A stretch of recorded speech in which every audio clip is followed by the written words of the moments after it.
Bien, empezamos ya el segundo tema en el que vamos a hablar de la prehistoria en Sevilla.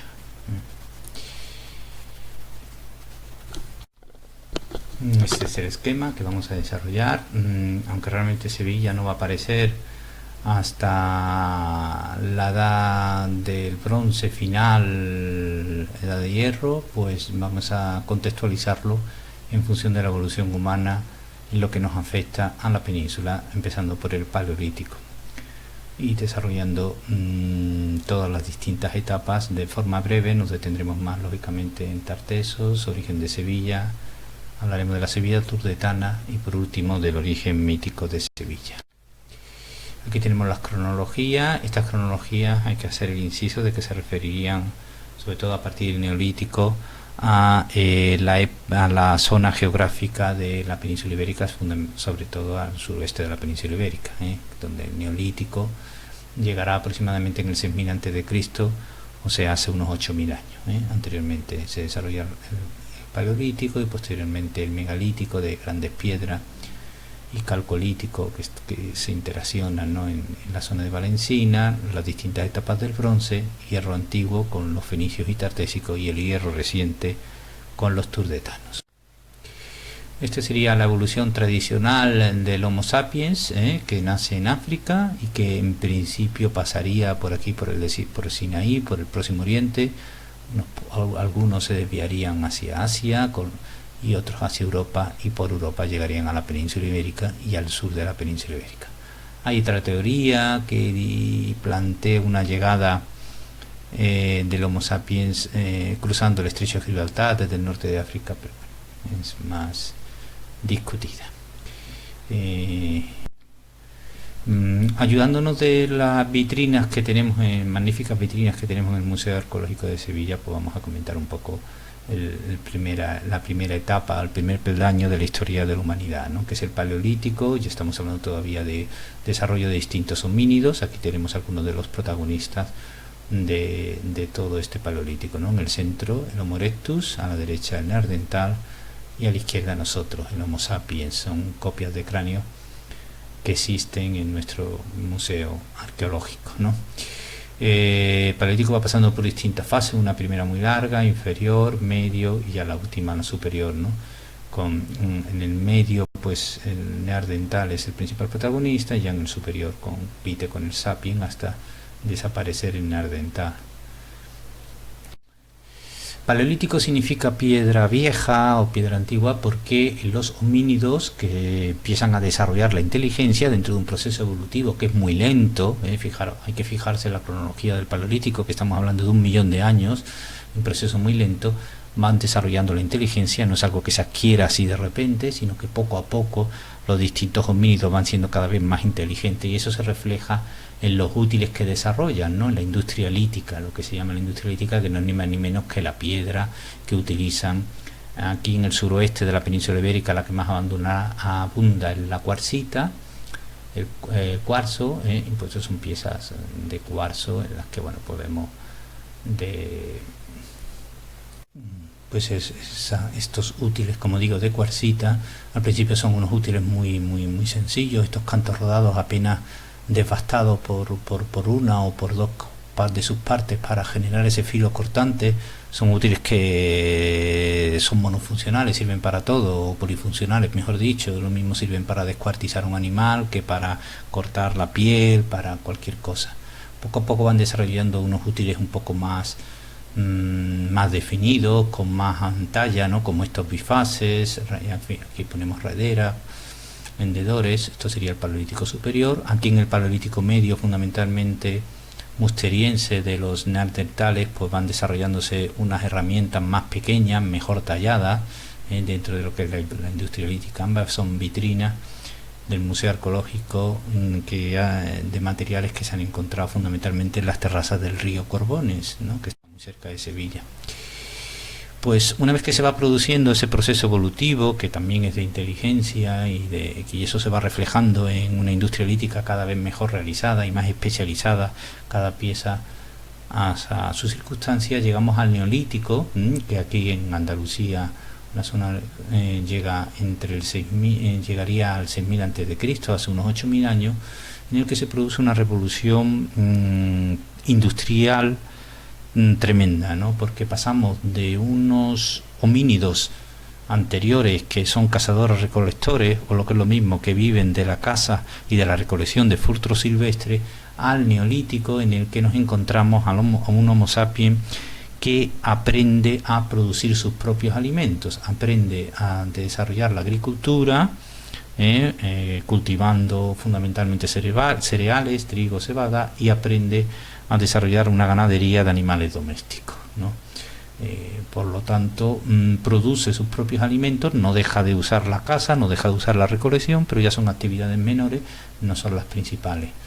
Hay dos teorías, la evolucionista frente a la difusionista. La evolucionista sería que aquí llegan a aprender, igual que lo aprenden en Oriente, que es donde se inicia el neolítico, y la difusionista sería que alguien de Oriente llega aquí y les enseña a desarrollarlo. Neolítico significa piedra nueva, pues porque se siguen haciendo útiles de piedra, pero ahora ya se pulimentan, porque de esa forma tienen una mayor durabilidad. Y el neolítico, claro, implica que la agricultura genera unas cosechas de cereales que hay que guardar para ir consumiendo poco a poco, ¿no? Y entonces implica una necesidad de tener recipientes donde guardar eso. Y esa necesidad de recipiente, descubrirían que el barro se calienta al sol y al calentarse al sol se endurece, pero que si son capaces de hacer hornos de donde se lleguen a alcanzar temperaturas de 600 u 800 grados, pues ese endurecimiento es bastante más consistente y genera estas piezas que llamamos hoy día cerámica. Inmediatamente que tenemos unos Homo sapiens que desarrollan cerámica, pues evidentemente al mismo tiempo que están desarrollando la inteligencia, están desarrollando la sensibilidad, ¿no? Y entonces eso les lleva a decorarlas con distintos motivos y a aplicarles pinturas, como en este caso las primeras pinturas que se aplican. El óxido de hierro es el mineral más asequible, son de engobe rojo, como las que vemos en esta vitrina del Museo Arqueológico. En este momento, el neolítico, todavía Sevilla como tal se encuentra bastante inundada. Ya vimos en el tema anterior el lago Ligustino o lago Tartésico, que tiene una gran entrada que llega hasta Alcalá del Río. Aquí estaría el Aljarafe. Y en este momento, que estamos hablando hace unos 6.500 años, todavía gran parte de Sevilla, toda la parte occidental, se encuentra inundada. Y solamente la parte oriental, lo que comentábamos en el tema anterior, lo que está por encima de la terraza T2, pues encima de unos 20 metros sobre el nivel del mar, es la parte que ya se encuentra fuera en superficie y no oculta por las aguas. Empezaría por aquí abajo, Bellavista, Montequinto, el aeropuerto, toda esta zona por aquí sería la zona que todavía estaría fuera ya del alcance del río, o por lo menos en una situación normal, si fuera de inundaciones. Pasamos al siguiente periodo, que es el Calcolítico, que estamos hablando entre 3000 y 2200 años antes de Cristo, ¿no? Luego, por lo tanto, empieza hace unos 5000 años. Calcolítico es la edad del cobre. El cobre es el primer metal que el hombre aprende a usar, porque es abundante y porque los hornos que necesitan para fundir el cobre y darle la forma, el cobre funde a unos 1080 y tantos grados, ¿no? ¿Por qué el cobre, por lo tanto? Pues porque es el que funde a una temperatura más baja. El bronce funde a la misma temperatura, supondrá, como lo veremos después, el añadido del estaño, y el hierro tardará bastante más porque funde a 1500 grados y hace falta una tecnología ya mucho más compleja para desarrollar hornos que alcancen esas temperaturas. Luego, por lo tanto, primero se empieza a trabajar el cobre, que además en la zona de Sierra Morena, cobre y plata pues se encuentran en ciertas cantidades. Pero al mismo tiempo aparecen estos idolillos en distintos materiales, en pizarra, en piedra, estas figuras antropomorfas, que nos indican ya de que estas personas que se encuentran en esta época tienen ya una preocupación simbólica, tal vez religiosa, tal vez de otro tipo, que se han discutido mucho sobre la funcionalidad de estos idolillos con estos grandes ojos, que se encuentran tanto en esta época del Calcolítico. No se puede hablar del Calcolítico sin hablar del yacimiento de Valencina de la Concesión, que además fue un yacimiento excavado por nuestra presidenta Teresa Murillo, o mejor dicho, algunos de las excavaciones que se realizaron en Valencina de la Concesión la realizó Teresa Murillo, también Fernando Fernández Gómez, cuando fue director del Museo Arqueológico, también dirigió algunas excavaciones allí. Y decimos esto porque Valencina es un yacimiento que para la época calcolítica es un yacimiento de unas dimensiones enormes. Y en este enorme yacimiento de Valencina, que es con mucho el más mayor de toda la zona suroeste de la península ibérica y el mayor de la península ibérica, observamos un fenómeno de megalitismo, ¿no? Del uso de grandes piedras para la construcción de, en este caso, de monumentos funerarios, los famosos dólmenes de la Pastora Matorrubilla, Ontiveros, Montelirio. Ya en esta época del Calcolítico vamos a observar algún asentamiento agropecuario dentro de lo que hoy es la ciudad de Sevilla, en el Parque Miraflores concretamente. Vamos a seguir, vamos a ir viendo por partes. Aquí tenemos el municipio de Valencina de la Concesión, aquí a la derecha el de Castilleja de Guzmán, y aquí señalizado pues el dolmen de Montelirio, que se excavó y se encontró de doble cámara, el de Ontiveros debajo de una casa, y los dos más famosos por aquello de que son visitables, la Pastora y Matarrubilla. Toda una serie de dólmenes que rodean el pueblo de Valencina. Aquí arriba al norte, en el Cerro de la Cabeza, Fernando Fernández Gómez excavó, ya llegó tarde porque por una obra habían destrozado otro dolmen que había aquí, y apenas pudo realizar una excavación. Sobre lo que es o lo que fue Valencina en época calcolítica hay varias teorías, ¿no? Desde la más tradicional de poblado, con necrópolis alrededor, en el que aparecieron pues una serie de... En el poblado aparecen unos hoyos interpretados como fondos de cabaña, aparecen unas zanjas que han tenido también diversas interpretaciones. Hay otra teoría que habla de este momento de Valencina como un gran centro de peregrinación, y otra más reciente que habla de una gran necrópoli regional o de la zona, ¿no? En cualquier caso, simplemente saber que muy cerca de Sevilla existía un gran poblado en época calcolítica. Aquí tenemos estos hoyos que se han encontrado con frecuencia en Valencina.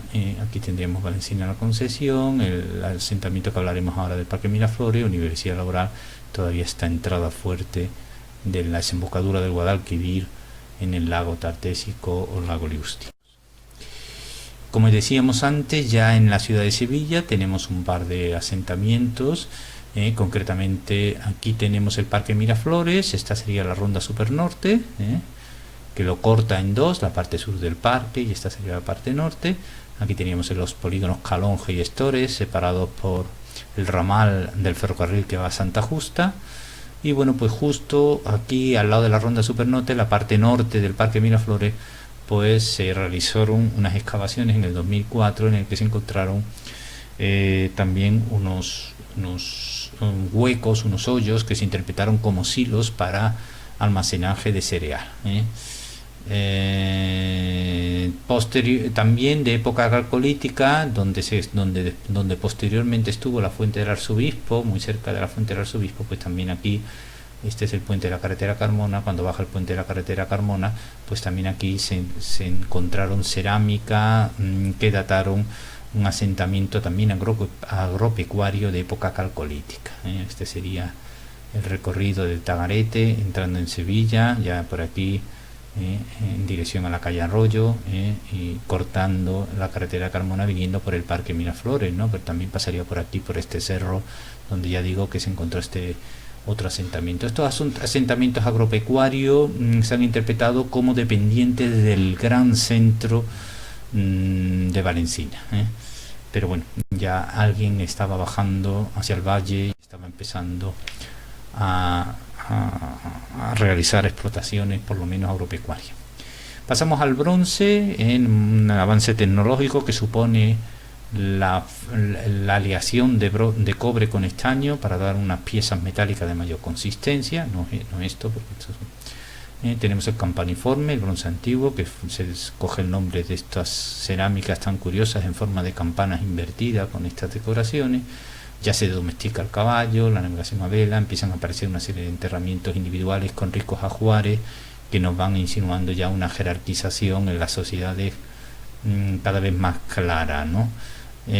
Bronce medio y un bronce final en el que aparecería Tartessos, ¿no? Con las cerámicas pintadas y las de retícula bruñida, como veremos ahora después más adelante, ¿no? Este es un dibujo de cómo pudo ser la situación hace 4.000 años, ¿no? En el 2000 antes de Cristo. Esta sería la terraza, las terrazas del río. Aquí estaría la Universidad Laboral, el Cámbolo, y ya Sevilla y va apareciendo, emergiendo entre las aguas. La entrada en la Edad del Hierro podríamos establecer aproximadamente en el 800, 900, entre el 900 y el 800 antes de Cristo. Luego estamos hablando entre unos 2800, 2900 años. Va a llegar con los fenicios. Los fenicios, en principio promovidos desde la gran ciudad de Tiro, en principio se van a mover por el Mediterráneo en lo que se llama la navegación de cabotaje, pegados a la costa para no perderse, pero en base a hacer estudios como los que realizan sobre el cielo nocturno y sobre las estrellas, posiblemente estudios que realizarían los sacerdotes de sus templos, empiezan a conocer las estrellas y a poder navegar con ellas y a lanzarse a una navegación más intensa por el Mediterráneo hasta llegar al punto más oeste del Mediterráneo, ¿no? Al estrecho de Gibraltar, ¿no? Y empiezan a realizar colonizaciones en la costa, tal como se ve aquí en verde, distintos asentamientos fenicios en la costa. La llegada de los fenicios al mundo tartésico, al mundo del bronce final, tuvo que significar una revolución tecnológica bastante importante, porque hay que tener en cuenta que los que vienen con una cultura mucho más desarrollada, en la que traen la cerámica a torno. Hasta entonces eso se hacía cerámica a mano, traen el hierro, porque ya han desarrollado la tecnología para alcanzar esos 1500 grados que se necesitan para fundirlo, traen la vid y la plantan aquí, y con ello pues, se incorpora a la península el cultivo del vino, el olivo y por lo tanto el cultivo del aceite, la escritura, una orfebrería más avanzada que la que había aquí en la península, que era más de tradición céltica, un arado tirado por bueyes, la higuera, la palma, la gallina, y traen un urbanismo mucho más desarrollado que el que había hasta entonces, que eran de casas, eran de chozas circulares distribuidas arbitrariamente dentro de los recintos, ¿no? Ahora se trae un urbanismo de casas cuadrangulares, con calles perpendiculares y perfectamente trazadas, ¿no? Vamos a hablar ahora de la problemática de Tartessos, que tanto afecta de alguna forma a Sevilla, incluso al origen de Sevilla. Lo primero que, si intentamos descubrir lo que fue Tartessos acudiendo a las fuentes escritas, pues vemos que en la Biblia se habla de Tarsis como en el Antiguo Testamento, y Tarsis sería pues una ciudad o región que comercializa metales. Después distintos autores griegos que vienen aquí relacionados. El primero es Tesícoro de Himera, habla de un río de plata, que los autores no se han puesto de acuerdo realmente si se refería al Guadalquivir, al Tinto o al Guadiamar, pero que ya hace referencia al comercio de metales, ¿no? De las minas de Sierra Morena, empezando por Arnalcollar hacia arriba, Almadén, donde pues se van a explotar el cobre fundamentalmente, la plata. Anacronte de Teos y Hecateo de Mileto, ya en el siglo VI a.C., pues hablan de una ciudad que tiene su monarquía y que tiene un territorio. Herodoto en el siglo V habla de un episodio que narra de los foceos, que son unos griegos, que llegan a Tartessos y que se entrevistan con el rey Argantonio, que es la primera vez que aparece Argantonio en las fuentes escritas. Le piden ayuda ya que se sienten amenazados por los persas. Avieno, en el siglo IV a.C., interpreta que Tartessos es Cádiz, ¿no? Y esta interpretación que hace Avieno de Tartessos como Cádiz es la que van a seguir después los romanos, ¿no? Que van incluso autores romanos a decir que Argantonio era el rey de Cádiz, ¿no? En cualquier caso, como vemos, hay otros autores que hablan de un monte, de un golfo, de un estrecho, de un río. No está muy claro cuando se habla de Tartesos a qué realmente se refiere. La Biblia habla de Tarsis, ya digo, pero muchos autores cuestionan que se refiere realmente Tarsis a Tartesos, que se refiere a lo mismo. Aquí tenemos en nuestro museo arqueológico la estela de Villamanrique, que tiene una escritura tartésica, que es la escritura indígena más primitiva que existe en la península ibérica, que se descubrió esta estela de Manrique, se encontró Villa Manrique en el 1987 y se ha datado entre el siglo VII y el siglo V aproximadamente, hace unos 2600 años de esta estela. Y abajo tenemos el tesoro de Ébola de San Lucas de Barrameda entre el 6 y el V. Tartesos sería, por lo tanto, una zona, tal vez, en el suroeste de la península ibérica, incluso englobaría también a Extremadura, una región que se enriquece con el comercio de minerales. ¿Qué nos dice la arqueología al respecto? Bueno, pues tenemos en primer lugar a dos extranjeros, el alemán Schulten, que intenta seguir a Schillmann, ¿no?, que había alcanzado la fama descubriendo Troya. Schulten se plantea descubrir la gran capital de Tartesos y se recorre todas las marismas del Guadalquivir buscándolos en 1923, sin resultados. El anglo-francés Bonsor, que hace excavaciones en los Alcores, en la zona de la Mesa del Gandul, la zona de Carmona, en Setefilla, 1927. El descubrimiento en la ría de Huelva, muy cercana a la capital, de un depósito de objetos de bronce en la propia ría, y sobre todo en 1958, cuando aparece el tesoro del Carambolo, en las afueras de Sevilla, que inmediatamente Juan de Mata Carriazo interpreta como producido por la cultura tartésica. Esto lleva a plantear dos fases para Tartesos. Una primera de bronce final, 1100 al 800, que sería precolonial y autóctona, en la cual se desarrollaría este reino, esta zona tartésica enriquecida, ya digo, con el comercio de los metales, y una segunda orientalizante con la llegada de los fenicios a partir del 800 hasta aproximadamente el 500 a.C. Estaríamos hablando de 2800, 2500 años de la actualidad, en la que la influencia de la llegada de los fenicios, sobre todo en las élites locales, que incorporarán gran parte de la cultura que traen estos. Esa sería la teoría tradicional. Tartesos, que recibe a Fenicio, en 1200 los indígenas. Aquí tenemos uno de las personas que apoyan esa teoría, nuestro vicepresidente Fernández Cosme. De entre 1000 y el 800 llegarían las influencias fenicias, después griegos y celtas, que harán crecer la población. Y característica de esta Tartesos anterior a los fenicios sería esta cerámica a mano, tanto la de retícula bruñida, que es esta que se encuentra a la izquierda, como la de pintada de tipo carambolo, que es esta de la derecha, con estas pinturas geométricas. La colonización, la otra teoría, es la que desde hace unos 15 años, 20 años, se están desarrollando una serie de arqueólogos, entre ellos, por ejemplo, Escasena, de la Universidad de Sevilla, y plantea que en el bronce final se produce un vacío poblacional entre el 1500 y el 1000 a.C., y que hace unos 3000 años, aproximadamente en 3000, a partir de ahí del 800, llegan los fenicios y no solo colonizan la costa, sino que colonizan el interior, y después llegan los preceltas desde la parte norte de la península, los llamados turtas, que trabajan para los fenicios, y después la llegada de las influencias de los griegos. Por lo tanto, para ellos, para esta nueva teoría, Tartesos no serían ni más ni menos que unos fenicios que han colonizado el suroeste de la península ibérica, que se enriquecen con los metales y a los que las fuentes griegas llaman Tartesos. Esta teoría nueva está en parte apoyada en las excavaciones que se realizaron últimamente en el Cerro del Carambolo, en las que se ha encontrado unas estructuras que se han interpretado como un santuario fenicio.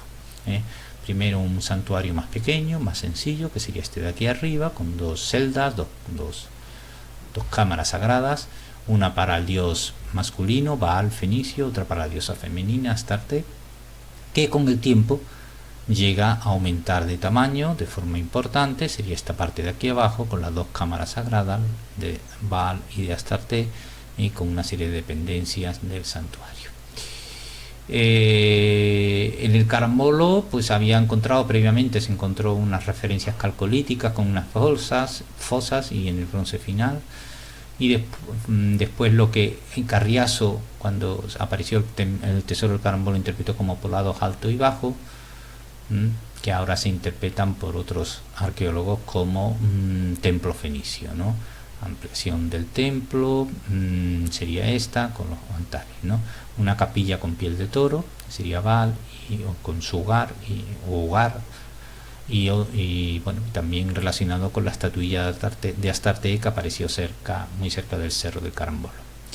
En cualquier caso, fueran tartésicos, fueran fenicios, en el 550 se produce una destrucción que coincide con la desaparición de estos colonos fenicios, de estos tartésicos, y la llegada de los... ¿Cuáles son las críticas, ¿no?, a esta teoría del santuario fenicio, ¿no? Por un lado, el hecho de que se ha encontrado cerámica anterior a los fenicios, el hecho de que el supuesto altar encontrado con forma de piel de toro, no coincidiría con lo que realmente es la forma de la piel de toro, ¿no? Que los sacrificios de toro pues fueran realizados por romanos, la no presencia de los típicos pitoe orientales, de los santuarios orientales fenicios pintados con animales sagrados que aquí nos han encontrado, y la interpretación de que estos supuestos altares serían casas con hogares, con la señal de la quema. Hogares es donde se cocina, ¿no?, donde se quema se asan los alimentos. O el hecho del aniconismo fenicio, que iría en contra de las figuras de Astarte o de Baal que se han podido encontrar. En los fenicios, como todas las religiones semíticas, eran contrarios a representar a sus dioses figurados. En cualquier caso, tanto una teoría como la otra postulan una funcionalidad diferente para el tesoro del carambolo. La clásica teoría, que empezada por Juan de Mata Carriazo y continuada hoy día también por muchos autores, pues bueno, pues esta sería la propuesta que hizo Carriazo del tesoro del carambolo como el tesoro de un rey, tal vez de Argantonio, ¿no?, pues con las distintas piezas colocadas para el rey. Y Escacena y Fernando Amores pues establecieron hace unos años, en una exposición que hubo en el Museo Arqueológico, una nueva funcionalidad para el tesoro del carambolo, como adornos para un toro y una vaca, que serían llevados al sacrificio por un sacerdote, que también llevaría, en este caso, los brazaletes y el collar del tesoro. El toro representaría al dios Baal fenicio, la vaca a la diosa Astarte. Aquí entramos ya en lo que es el origen de Sevilla, ¿no? Y hacemos una primera relación cronológica de lo que sería el origen de la ciudad desde que se empieza a producir un asentamiento estable en ella, aquí en la zona del río, hasta la entrada de Sevilla en época histórica, ¿no?, que sería con la llegada de Escipión, ¿no? Aquí tenemos las distintas cronologías. Lo primero es decir que Sevilla, la gente que baja al río o que se asenta aquí, pues lo hace en la zona de la terraza T3 que habíamos visto en el tema anterior, esta zona que está en marrón, y lo hace dentro de la parte más alta de esa terraza, ¿no? Este círculo o esta zona ovalada que hemos pintado aquí en rosa, podría ser esto: Mateos Gago, que subiendo por aquí, Federico Rubio, llegar hasta la zona de la Cuesta del Rosario y bajando por Francos, ¿no? ¿Por qué esta zona? Porque es la que se encuentra entre 10 y 17 metros por encima del nivel del mar, o sea, es la zona más alta del casco histórico, la zona más alta, la calle Aire, que andaría por aquí, es la zona más alta, que llega a 17 metros sobre el nivel del mar, y por lo tanto estaría más a refugio de cualquier tipo de inundación, bien por el propio río Guadalquivir, bien por el Tagarete que vendría por aquí abajo, ¿no?, por la zona. sureste. Esta sería, por lo tanto, el asentamiento escogido, cercano al río, en un momento que sería pues entre el siglo IX y el siglo VIII antes de Cristo, lo que es lo mismo, sobre el 800 y pico, hace unos 2800, 2900 años, que sería la edad que tiene la ciudad de Sevilla. Después, posteriormente, sobre el 600 a.C., bajarían los indoeuropeos celtíberos y se incorporarían a la población. Pues no lo hemos dicho antes, pero este primer asentamiento, ahora lo veremos en la transparencia posterior, unos lo interpretan como tartésico, otros como fenicio. Lo comentaremos ahora después. En el 573, Nabucodonosor conquista Tiro, cae la gran metrópoli fenicia, y eso tuvo que tener una influencia directa sobre todas las colonias que se encontraban a Occidente, ¿no? Concretamente la colonia de Cartago, que había sido fundada también por los fenicios, pero que son llamados púnicos por los romanos, son los que van a sustituir a partir de ahora a los fenicios en el control del comercio mediterráneo occidental. 550, esta situación de fenicios tartésicos va a dar paso a los turdetanos, a los íberos. No sabemos si parece ser que de forma violenta, son expulsados por los turdetanos, que se quedarían con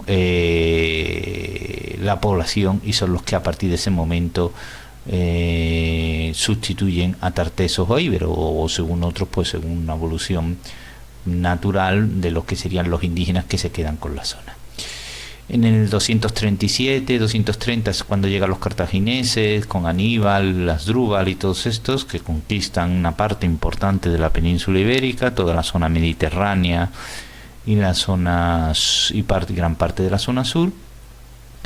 Esta supuesta sublevación turdetana del 216 la vamos a comentar después en lo que son los yacimientos, en los que se detecta una capa de incendio, Y por último, en el 206 ya llega Escipión, vence en Ilipa, en Alcalá del Río, a los cartagineses, funda Itálica, y Sevilla queda bajo la órbita romana. Esta sería, por lo tanto, el origen de esta ciudad de Sevilla y el sitio donde se produciría el primer asentamiento. Esto tiene una influencia directa en el propio origen de Sevilla, como ya hemos comentado. Lo primero que hay que decir es que es difícil hacer un estudio arqueológico profundo de la Sevilla anterior a los turdetanos, o sea, la Sevilla anterior al 550 a.C., esos primeros 300 años tartésicos o fenicios, primero porque se encuentran en una gran profundidad, están a más de 7 metros normalmente, depende mucho de las excavaciones, ¿no? Por ejemplo, en el patio bandera a los 5,5 metros aparecieron, ¿no? Pero normalmente suelen aparecer a partir de los 7 metros. Es una profundidad que normalmente no se llega a las excavaciones arqueológicas, con lo cual hay muy poco registro anterior a los turdetanos. Pero en cualquier caso, de lo que hay no se encuentran prácticamente materiales fenicios. La casa sevillana más antigua, por decirlo así, sería la excavación que se hizo en San Isidoro, en la calle San Isidoro, que estaría por aquí, en el número 21, pues que se encontraron unas estructuras eso lo hizo Campos, esa excavación, en 1988, con unos muros de mampostería y adobes, un suelo de tierra, y apareció ahí cerámica tanto a mano tartésica, bruñida, como cerámica a torno fenicia. Y después los hoyos del patio bandera, que lo comentaremos ahora en la siguiente diapositiva. La teoría sobre el origen de Sevilla, pues hay dos teorías. Bueno, aquí vemos perfectamente delimitado lo que sería lo que comentábamos antes del primer núcleo urbano. La frontera norte sería la Cuesta del Rosario, como vemos por aquí, que baja por aquí, por la zona de Federico Rubio, y baja Mateo Gago, haciendo por aquí Plaza Virgen de los Reyes, y aquí la zona de Franco. Sería un poco el límite, Franco y Álvarez Quintero, ¿no? El límite de este primer asentamiento urbano. Hay dos teorías, como digo, los que sostienen que se ha producido en este bronce final hierro 1, bronce final vacío poblacional y hierro 1, la llegada aproximadamente en el 900 a.C. de los fenicios, que no se limitan a colonizar la costa, sino que se introducen hacia el interior y colonizan el interior. pues hablan de que Spal, que sería el nombre primero de Sevilla, es una fundación fenicia, al igual que Carambolo sería el santuario de esa fundación, ¿no? Que los fenicios normalmente suelen fundar un poblado y enfrente del poblado un santuario, ¿no? En este caso sería el poblado en la zona oriental, Sevilla, el santuario, el Carambolo, a más a occidente, con el río por medio separándolo. Esa sería la teoría fenicia, ¿no? Por lo tanto, el origen de Sevilla sería, por lo tanto, como una fundación fenicia, como lo es Cádiz, ¿no? En el caso de Gade.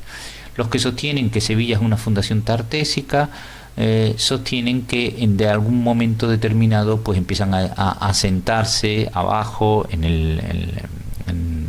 cerca del río los habitantes posiblemente del Carambolo o que llegaran de otros sitios, que bajan al río pues porque ya el comercio es importante, para controlar el comercio, ¿no?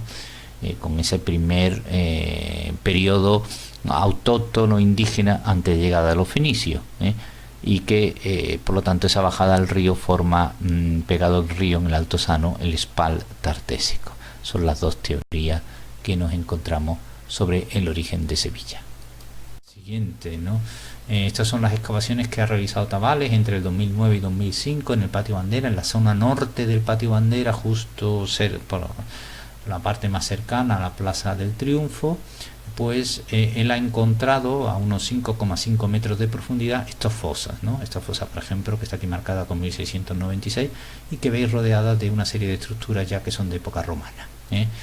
Esta fosa se ha datado por carbono 14 y por cerámica como en siglo IX o siglo VIII a.C., de hierro 1, por lo tanto sería del primer núcleo poblacional de Sevilla, ¿no? Antes hemos dicho que llegaría hasta Mateo Gago, pues posiblemente ese núcleo poblacional llegaría un poco más abajo, hacia el norte del Patio Bandera, que es una zona que todavía pertenece a esta terraza del Guadalquivir. Estos hoyos se encontraron colmatados de alimentos, bueno, pues algunos interpretados como fondos de cabaña, fosas de hogar, basureros. Para Tabales serían fosas de cabaña con hogares, porque ha encontrado restos de ceniza. Aquí vemos abajo una ampliación de la foto del foso anterior, este foso y este es el mismo. Se ven unos puntos negros, serían restos de ceniza. En la excavación se encontró cerámica a mano indígena o de tipo carambolo y atorno fenicia. Sería también, por lo tanto, una pequeña muestra de lo que sería los restos del primer asentamiento de Sevilla. Aquí tenemos ya los íberos turdetanos, que sabemos que en cualquier caso, fuera Sevilla una fundación tartésica, fuera Fenicia, en el 550 a.C. se destruye el santuario de Carambolo o el poblado del Carambolo, o se abandona, y los íberos turdetanos son los que se hacen con toda la zona suroeste de la península ibérica, ¿no? Es un momento en que la península ibérica se divide en tres partes. Toda la parte esta naranja que vemos en el mapa de la derecha es la parte íbera, la parte céltica, la zona noroeste, y la zona centro sería la parte celtíbera, ¿no? Estos pueblos íberos son distintos pueblos que dominan distintas zonas, y en el suroeste peninsular tenemos a los turdetanos, y dentro de los turdetanos pues toda una serie de yacimientos turdetanos que podemos ver aquí distribuidos. Los turdetanos, ya con la cerámica que realizan, estos son vitrinas del Museo Arqueológico. Esto es una curiosa cerámica, ¿no? Pues que se encontró en Alonos, en Herrera. Se encontró una tienda de un alfarero y tenía un montón de material sin vender. Bueno, se encontró ahí, pues estaba prácticamente lleno, ¿no? Los turdetanos, aunque expulsen a los otros, se quedan, asumen la tecnología ya que los otros han desarrollado, ¿no? Por lo tanto, sus casas ya son cuadrangulares, los muros son de mampostería, o sea, de piedras colocadas, piedras irregulares unas encima de otras, con techos vegetales. Se dedican a la agricultura y la ganadería. La agricultura en la campiña, la ganadería en la zona de dehesa, la zona más de presierra, la metalurgia, que se sigue desarrollando, y un comercio que están controlando los púnicos, los cartagineses, hasta que sean expulsados por los romanos.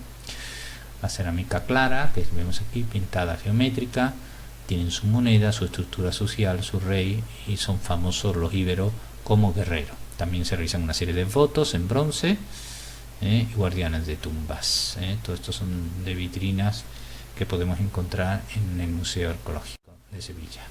También desarrollan estos curiosos leones guardianes de tumbas, concretamente de Lebrija, con la garra de la pata izquierda sobre una cabeza de carnero, ¿no? Que se ve el ojo y la boca. Y bueno, y se encuentran aquí, hay muchos de ellos y los podemos ver en una excelente colección de leones. La mayoría son de caliza, y que nos dan un poco una demostración de esta escultura turdetana. ¿Cómo andamos de excavaciones turdetanas en Sevilla? Pues algo se ha encontrado. No es fácil, porque para llegar a los niveles turdetanos hay que llegar así normalmente a unos 6 metros de profundidad. No es fácil llegar a esas profundidades en Sevilla, y menos en la zona del casco histórico que hemos comentado antes, que es una zona muy reducida, la zona del Altozano primigenio.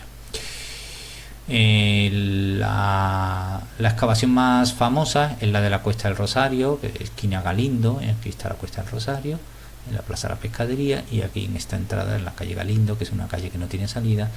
En 1944 Collantes de Terán hizo una excavación donde después aparecieron, en la que entre otras cosas encontró unas termas romanas, pero por debajo de las termas Collantes pues encontró cerámica que dató o que hoy día se ha datado en el siglo IV a.C., por lo tanto cerámica turdetana, y construcciones con muros desmampuestos a los que se le aplica un barro con algo de argamasa bastante pobre todavía en cal.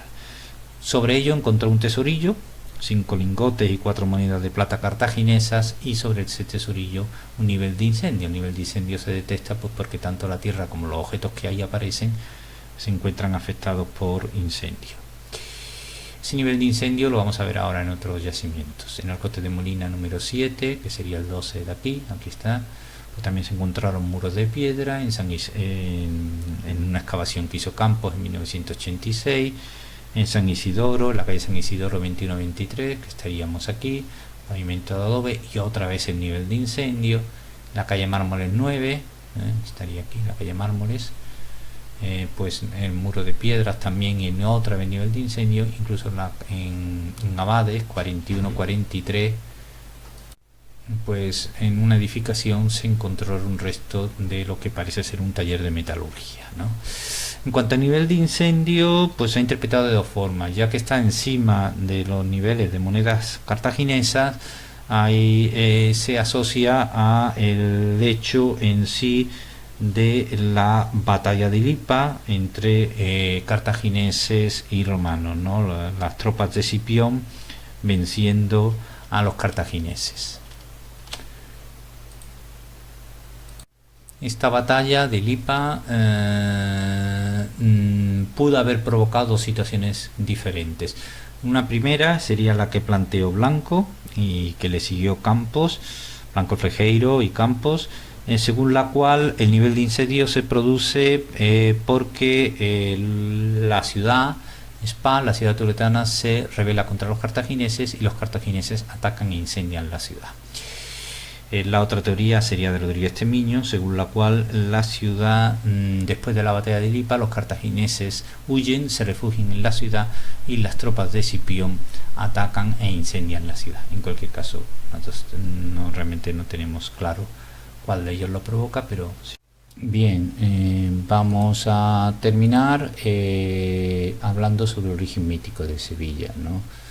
Y para hablar del origen mítico de Sevilla nos vamos a retrotraer al griego Hesíodo, en que en su Teogonía, estamos hablando de Teogonía en el siglo VIII a.C., pues ya cuenta una historia sobre Hércules, que en uno de sus 12 trabajos es enviado a la isla de Eritea a robar las manzanas doradas y los bueyes del rey Gerión. Él no lo dice implícitamente, pero se asume que Eritea estaría en Cádiz o cerca de Cádiz, ¿no? Algunos hablan de San Fernando. Heródoto, Avienno, Estrabón, todos estos escritores griegos van repitiendo la idea de que Hércules llega al sur de la península ibérica, y esa idea es fundamental para después interpretar el hecho del origen mítico de Sevilla, ¿no? como llega en uno de sus 12 trabajos contra Gerión. Justino, ya un historiador romano, habla ya de Tartesos con un rey Gárgoris, ¿no? Y de su nieto Avis, hijo nieto, ¿no? Porque Gárgoris viola a su hija y tiene con ella a su nieto Avis, ¿no? Y por último habla también de Hispán, un rey posterior que sería el que daría nombre a España. Pausanias en el siglo II sigue hablando de la mitología Hércules-Gerión y de Gárgoris, de Avis, que empezaría toda una dinastía de reyes tartésicos en las que después llegaría Argantonio, pues un rey al que también está dentro de la mitología, ¿no? Por lo menos las características de las que se hablan, ¿no? De que si vivió entre 120 y 150 años o que gobernó 80 años, posiblemente una referencia mitológica a un rey poderoso que supuestamente al ser poderoso tuvo que vivir muchos años, ¿no? No, realmente no lo podemos tomar como algo, como una realidad. Ya San Isidoro en el siglo VII, ya después de Cristo, sigue a Justino, incluso habla de Hispalis como otro rey que sería el que daría el nombre a la ciudad de Sevilla. El árabe al-Razi en el siglo X, bueno, pues vuelve al tema Hércules, la mitología de Hércules, incluso ya dice que llega a fundar Sevilla y que sitúa un pilar en el sitio donde la funda. Puede ser que se estuviera refiriendo a las columnas de las calles mármol y que llegara él a conocer. Pero no solo eso, sino que ya hace la referencia, introduce una referencia a Noé, ¿no? En el arca de Noé se supone que después del diluvio la humanidad se ha perdido y Noé manda a sus 3 hijos a poblar la humanidad, ¿no? Y a través de ello uno de los nietos de Noé sería el Hispán que habíamos comentado antes, que fundaría una dinastía a la que continuarían otros más. Otro árabe, al-Bakri, o al-Bakri en el siglo XI, pues cambia un poco la idea y atribuye la fundación de la ciudad al romano Julio César. Jiménez de Rada, el arzobispo, que escribe una crónica también en el siglo XIII, va enganchando todo lo anterior, establece la llegada de Noé, de su hijo Tubal, vuelve a la referencia a Hércules, que llegaría aquí a la península y se enfrentaría a Gerión, y por último a Hispano, que sería el que daría nombre a España, como hemos comentado antes, que sería hijo de Tubal y por lo tanto nieto de Noé. Y de esta forma pues se establece la cronología a partir de la cual llegarían los distintos reyes tartésicos. Alfonso X le sigue y por último pues nos vamos a quedar en el 1535, cuando Luis de Peraza pues vuelve otra vez a la referencia de la fundación de la ciudad por Hércules, de Tubal, de Hispalus y de la fundación del ayuntamiento por Julio César, que esto al fin y al cabo va a ser la referencia mitológica que va a quedar definida en la época humanista, en la época renacentista, entre otras cosas porque supone un enganche de la ciudad de Sevilla con el mundo clasicista, que en ese momento tanto se está recuperando, y eso pues lo podemos ver por ejemplo en la fachada del ayuntamiento, ¿no? En el arquillo del ayuntamiento pues podemos ver a un lado a Hércules y a otro lado a Julio César, aunque son estatuas del 19, pero que están inspiradas en otra fachada contigua que hay, que da a la Plaza San Francisco, donde estaban los medallones de Hércules y Julio César. Hércules como fundador de la ciudad y Julio César como fundador del ayuntamiento, que sería el planteamiento ya último de Luis de Peraza, que va a ser el que se va a mantener constantemente. Hércules llega aquí por uno de sus trabajos y aprovecha y funda Sevilla. Y Julio César pues conectando con la grandeza romana, ¿no? También los podemos ver por ejemplo en las columnas que se ponen también en el siglo XVI en la Alameda, en los dos arriba de las columnas, que se ha querido interpretar también como una referencia a Carlos V y a Felipe II. Con esta última transparencia de una parte de la biografía más importante que hemos comentado de todo lo que hemos leído, no es la única, pero bueno, puede servir un poco de idea de los distintos tipos de referencias que podemos encontrar sobre esta primera parte de Sevilla en la prehistoria.